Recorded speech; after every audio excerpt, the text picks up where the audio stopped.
இலங்கையில நீதிமன்றத்தில் நடந்த ஒரு பரபரப்பான சம்பவம்.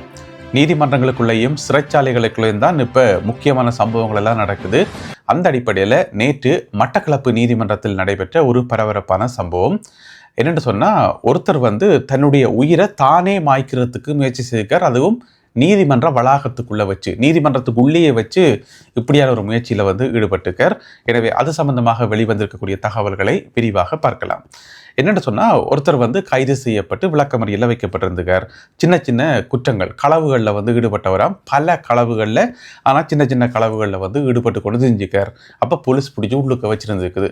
ஆள் யாழ்ப்பாணத்தை சேர்ந்தவராம். யாழ்ப்பாணம் தையட்டி பகுதியை சேர்ந்தவராம். மட்டக்களப்பில் போயிட்டு இந்த மாதிரி களவெடுக்கிற வேலையில் இருந்திருக்கார். அங்கே தையட்டியில் இவ்வளோ பிரச்சனைகள் எல்லாம் போய் கொண்டு இருக்குது. அந்த போராட்டத்திலே அதை போய் கலந்து கொள்வோம் இல்லை. போயிட்டாங்க களவெடுக்க போனால் பின்ன பிடிக்காமனே வேணும், பிடிச்சி உள்ளுக்க வச்சாச்சு. ஆளை பிடிச்சி ஏற்கனவே அவர் நீதிமன்றத்தில் முற்படுத்தப்பட்டு அவருக்கு பிணை கொடுத்ததாம். பிணை கொடுத்து அந்த அடுத்தடுத்த நீதிமன்ற தவணைகளுக்கு வந்து போகணும் என்று சொல்லி நிபந்தனையோட பிணை கொடுத்து விட்டா அடுத்த வழக்கு தவணைக்கு அவர் விரையில.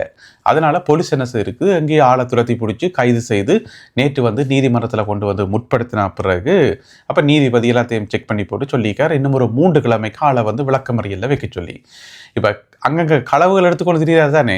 களவுகளோடும் பெரிய பாரதூரமான களவுகள் இல்லை. எல்லாம் சும்மா 5000, 10,000, 15,000 இந்த மாதிரி களவுகள்லாம் சின்ன சின்ன தொகைகளை தான் களவெடுத்துக்கொண்டு தெரிஞ்சுக்கார். இருந்தாலும் அது குற்றம் தானே. எனவே பல களவுகள் எடுத்தார்ன்னு சொல்லி அவர் மேலே குற்றச்சாட்டு. அப்போ நீதிமன்றம் நேற்று 3 கிழமை தன்னை சிறைக்குள்ளே வைக்க சொல்லிட்டு, விளக்கமறியலில் வைக்க சொல்லிட்டு என்றோடனே அவருக்கு அப்செட்டாக போயிட்டு, அப்போ அவர் சொல்லியிருக்கார், நான் பாத்ரூம் போயிட்டு வர போகிறேன்னு சொல்லி. அப்போ பாத்ரூம் போக விடுவினன் தானே. சரி என்று பாத்ரூமுக்குள்ளே போயிருந்து எங்கேயோ ஒரு பிளேட் மாதிரி ஒன்று எடுத்து அங்கேயும் இங்கேயும் பட்டி, கழுத்தில் கையில் எல்லாம் பட்டி தேவையில்லாத வேலை பார்த்து பேருந்து ஏதோ கத்தி குளர்னா பிறகு போலீஸ் ஓடி போய் பார்த்துருக்கு. இப்படி கிடந்துக்கார். உடனடியாக அவரை கொண்டு போயிட்டு இப்போ மட்டக்களப்பு போதனா வைத்தியசாலையில் அனுமதித்திருக்கின்றார்கள் போலீஸார். அவருக்கான சிகிச்சைகள் இடம்பெற்று வருகின்றன. மேலதிக விசாரணைகளும் இடம்பெற்று வருகின்றன. இப்போ ஒரு 7-8 நாளைக்கு முதல் மட்டக்களப்பு சிறைச்சாலைக்குள்ள ஒருத்தர் இதே மாதிரி முயற்சி செய்து தன்னுடைய உயிரை தானே மாய்க்கிறதுக்கு முயற்சி செய்தவர். அந்த நீர்கொழும்பு சம்பவம் இடம்பெற்று அடுத்தடுத்த நாள் மட்டக்களப்பில் இப்படி ஒரு சம்பவம் நடந்தது. எனவே இப்போ முக்கியமான சம்பவங்கள் எல்லாம் நீதிமன்றத்துக்குள்ளேயும் அதே மாதிரி சிறைச்சாலைகளுக்குள்ளேயும் தான் நடக்குது. எனவே இவருடைய இந்த சம்பவம் தொடர்பான விசாரணைகளை போலீசார் முன்னெடுத்து வருகிறார்கள். மர்மமான முறையில் உயிரிழந்த முன்னாள் போலீஸ் மா அதிபர் CD விக்ரமரத்ன அவர்களுடைய இறுதி கிரிகைகள் முழுமையான போலீஸ் மரியாதையுடன் நேற்று இடம்பெற்றன. நேற்று திங்கட்கிழமை அவருடைய குடும்பத்தினர், உறவினர், நண்பர்கள் மற்றும் போலீஸ் படையைச் சேர்ந்த ஏராளமானவர்கள், பிறகு அவரோட கூட வேலை செய்தவர்கள் என்று சொல்லி மிக முக்கியமான ஆட்கள் எல்லோரும் கலந்து கொண்ட அந்த இறுதி நிகழ்வு நடைபெற்றது. பொருளை மயானத்தில் இடம்பெற்று பிறகு அவருடைய உடல் நல்லடக்கம் செய்யப்பட்டிருக்கிறது முழுமையான போலீஸ் மரியாதையுடன்.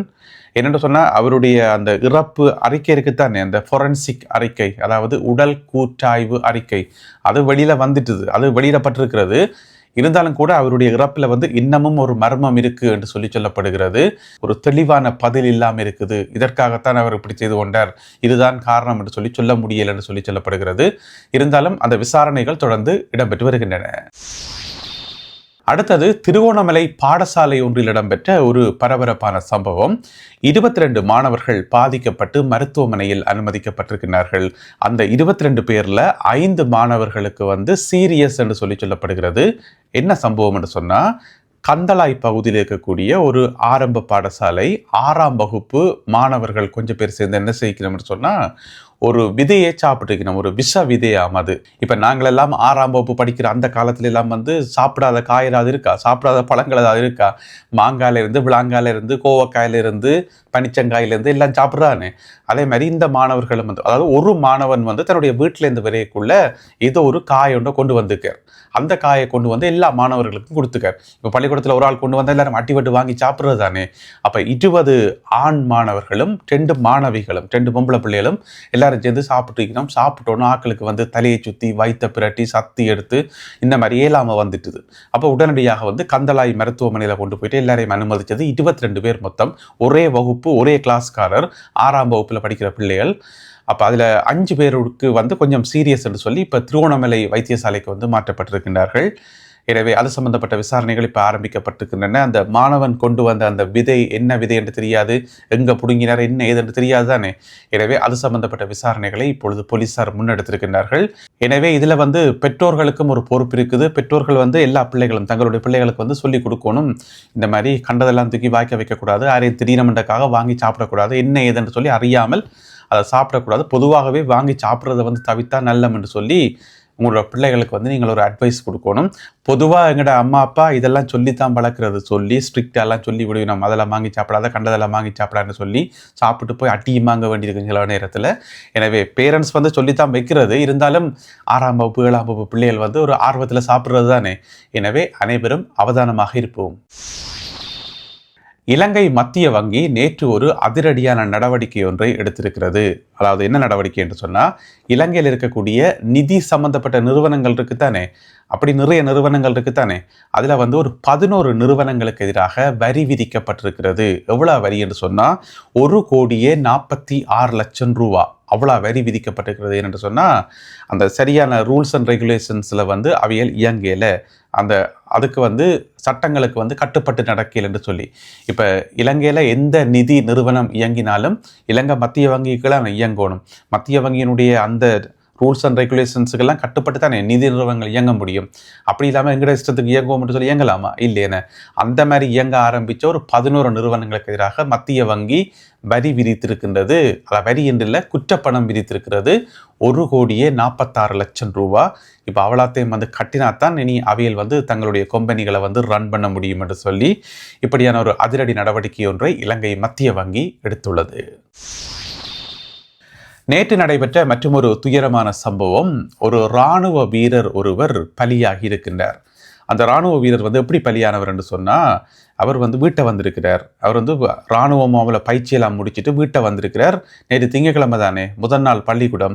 அப்போ பிள்ளைகளை கூட்டிக்கிட்ட பள்ளிக்கூடத்தில் விடுவ முடியாது. 2 பொம்பளை பிள்ளைகள் அவருக்கு, 38 வயது அவருக்கு, 2 பொம்பளை பிள்ளைகள். அப்போ 2 பிள்ளைகளையும் கூட்டிக்கொண்ட ஆனமடுவை பகுதியில் இருக்கக்கூடிய ஒரு பாடசாலையில் கொண்டே விட்டுட்டு அவன் இடம் ஆனமடுவை வீட்டை வந்திருக்கிறார். வீட்டை வந்துட்டு பிறகு திருப்பி இராணுவ சேவைக்கு போகிறதுக்காக கேம்புக்கு போகிறதுக்கு வந்திருக்கார். வர்ற வழியில் எதிர்ப்பக்கம் பார்த்தீங்கன்னு சொன்னால் இலங்கை போக்குவரத்து சபைக்கு சொந்தமான பஸ் ஒன்று கண்ட்ரோல் இல்லாமல் ஓவர் ஸ்பீடாக வந்ததாம், ஒரு கட்டுப்பாடு இல்லாமல் இவற்றை பைக்கில் மோதி அவர் ஆன் த ஸ்பாட்லேயே இறந்துட்டார். கிட்டத்தட்ட 100 மீட்டர் தூரத்துக்கு அந்த பஸ் பிரேக் அடிக்காமல் இழுத்து கொண்டு போய் அந்த பஸ் மோட்டார் சைக்கிளை இழுத்து கொண்டு போய் மோட்டார் சைக்கிள் ஃபுல்லாக கம்ப்ளீட்டாக சேதம். அவர் அந்த இடத்துலேயே உயிரிழந்திருக்கிறார். இப்படியான ஒரு துயரமான சம்பவம் ஒன்று பதிவாகி இருக்கிறது. அந்த 2 பொம்பளை பிள்ளைகள்லாம் மூத்த பிள்ளை இந்த முறை ஸ்காலர்ஷிப் எக்ஸாம் எழுதுன்னு சொல்லப்படுகிறது. இப்படி இருக்குன்னு சொல்லுங்க, அப்பா கொண்டு விட்டுட்டு போகிற வழியில் இப்படி நடந்தா. எனவே இப்படியான ஒரு துயரமான சம்பவம் நேற்று பதிவாகி இருக்கிறது. இந்த விபத்து சம்பந்தமான விசாரணைகளை போலீசார் முன்னெடுத்து வருகின்றார்கள். இந்த சம்பவத்தில் உயிரிழந்த அந்த இராணுவ கோப்ரலுடைய பேர் துமிந்த சந்துருவன் விக்ரம ஆராய்ச்சி, 38 வயதுடைய நபர். கொழும்பு கோட்டை ரயில்வே நிலையத்தில் நேற்று ரயில் ஒன்று தடம் புரண்டிருக்கிறது.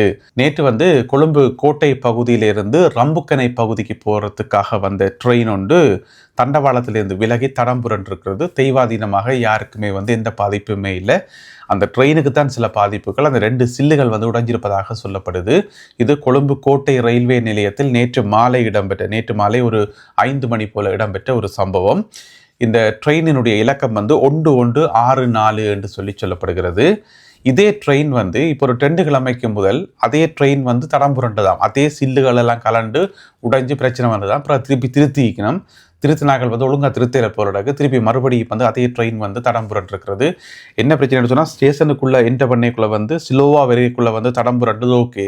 இதே இழுத்து கொண்டு ரம்புக்கனைக்கு போய்க்க பயங்கர ஸ்பீடாக போய் கொண்டு கேட்கல, சில்லு தடம் புரண்டா இப்படி இருக்குன்னு சொல்லுங்க. எனவே தெய்வாதீனமாக ஒரு பெரியதொரு விபத்து ஒன்று தவிர்க்கப்பட்டிருக்கிறது என்று சொல்லி இந்த செய்தியில் சொல்லப்பட்டிருக்கிறது. இந்த காணொலியில் பகிர்ந்து கொள்ளப்பட்ட இந்த செய்திகள், தகவல்கள் தொடர்பான உங்களுடைய கருத்துக்களை மறக்காமல் கீழே எழுதுங்கள். மீண்டும் சந்திப்போம் உறவுகளே. நன்றி, வணக்கம்.